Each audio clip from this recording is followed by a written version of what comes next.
Hello everyone, we can start our studies and good morning in social studies.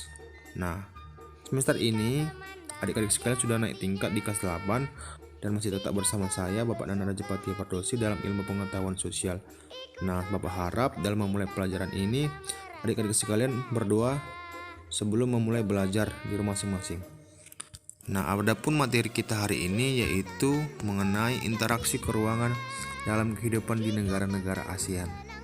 Nah, apa sih yang nanti adik-adik sekalian dapat ketahui dalam kita mempelajari interaksi keuangan dalam kehidupan negara-negara ASEAN ini? Yang pertama, adik-adik diharapkan mampu menjelaskan sejarah ASEAN.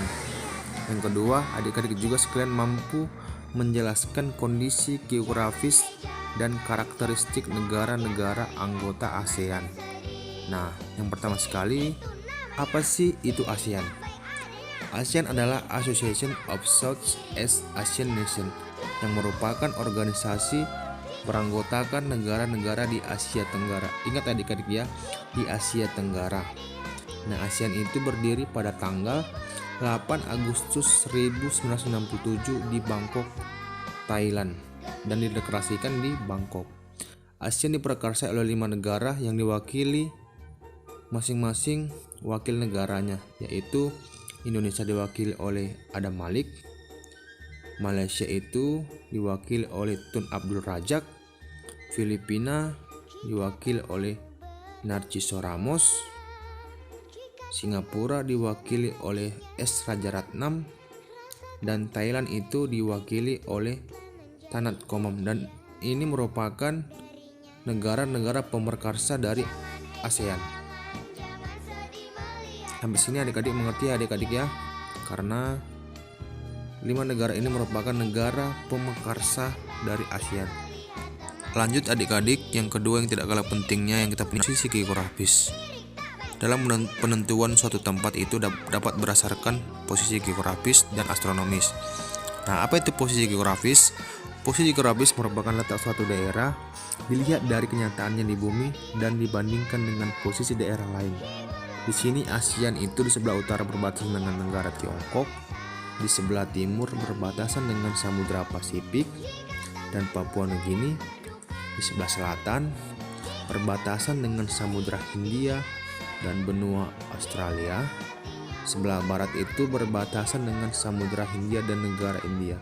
Adapun secara umum, posisi geografis dari Asia Tenggara itu terletak di antara dua benua, yaitu benua Asia dan benua Australia, dan terletak di antara dua samudra, yaitu Samudra Pasifik dan Samudra Hindia. Selanjutnya kita akan mempelajari bentuk secara geografis dari negara Asia Tenggara. Adapun bentuk secara geografis dari negara Asia Tenggara itu yang pertama adalah compact. Apa sih itu compact? Compact merupakan bentuk negara Asia Tenggara itu ada yang berbentuk seperti lingkaran. Contoh bentuk negara seperti lingkaran ini adalah Singapura dan Kamboja. Yang kedua, fragmen. Fragmen adalah bentuk negara Asia Tenggara itu yang berbentuk kepulauan terpisah-pisah, contohnya Malaysia, Indonesia, dan Filipina. Yang ketiga, elongate. Elongate adalah bentuk dari negara Asia Tenggara itu ada yang berbentuk memanjang, contohnya Laos dan Vietnam.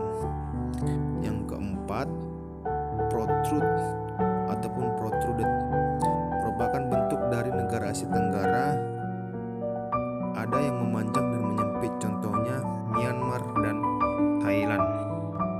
Next, yang ketiga yaitu posisi astronomis dari ASEAN.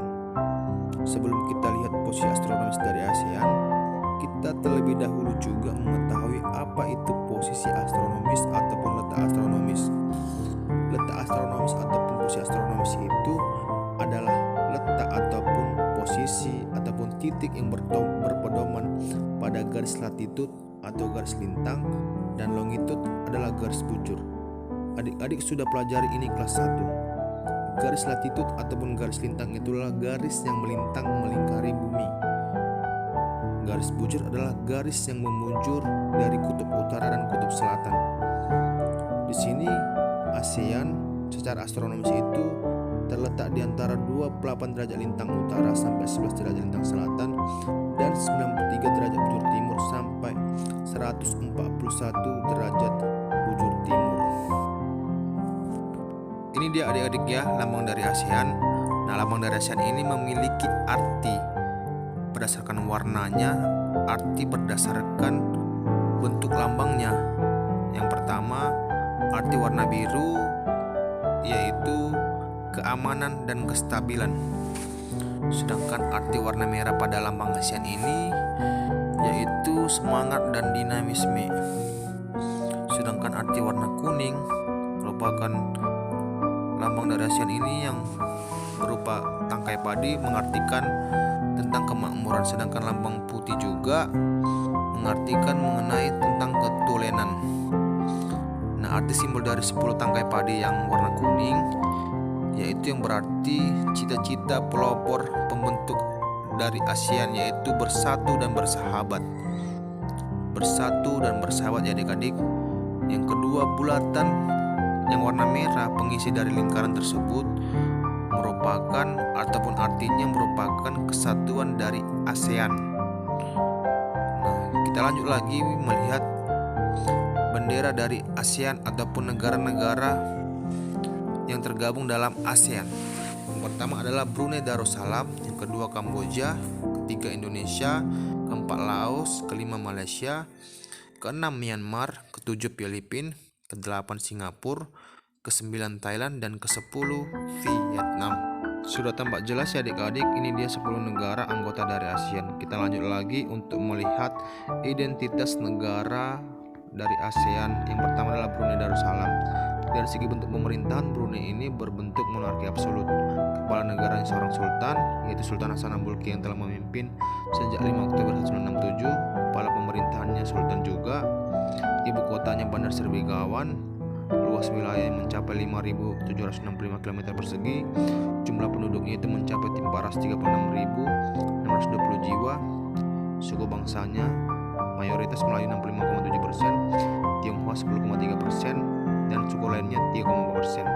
Bahasa resminya bahasa Melayu, agama mayoritas Islam 78,8%, Kristen 8,7%, Buddha 7,8%, agama lainnya 4,7%. Mata uang dari Brunei ini yaitu dolar Brunei.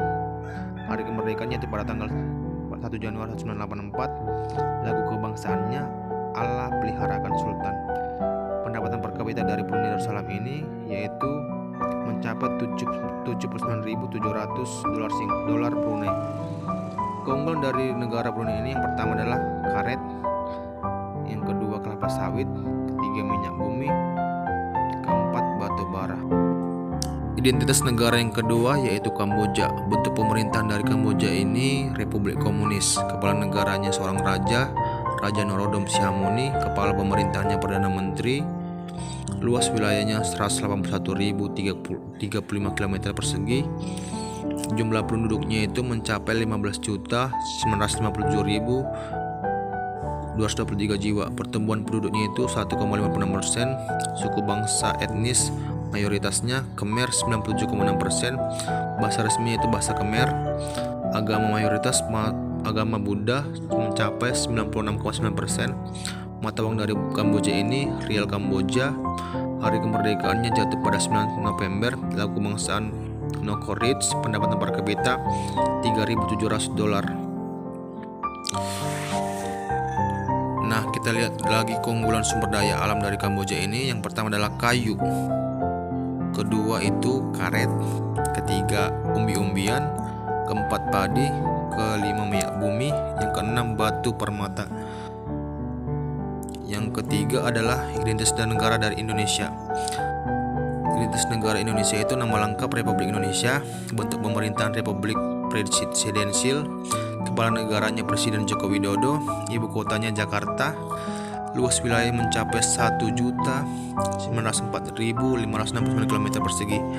Jumlah penduduknya itu mencapai 260.080.739 jiwa. Agama mayoritas Islam 87,2%, Katolik, Hindu, Buddha, dan Konghucu. Suku bangsanya Jawa 40,1%, Sunda 15,5%, Melayu, Batak, Madura, Betawi, Minangkabau, Bugis. Mata uang rupiah.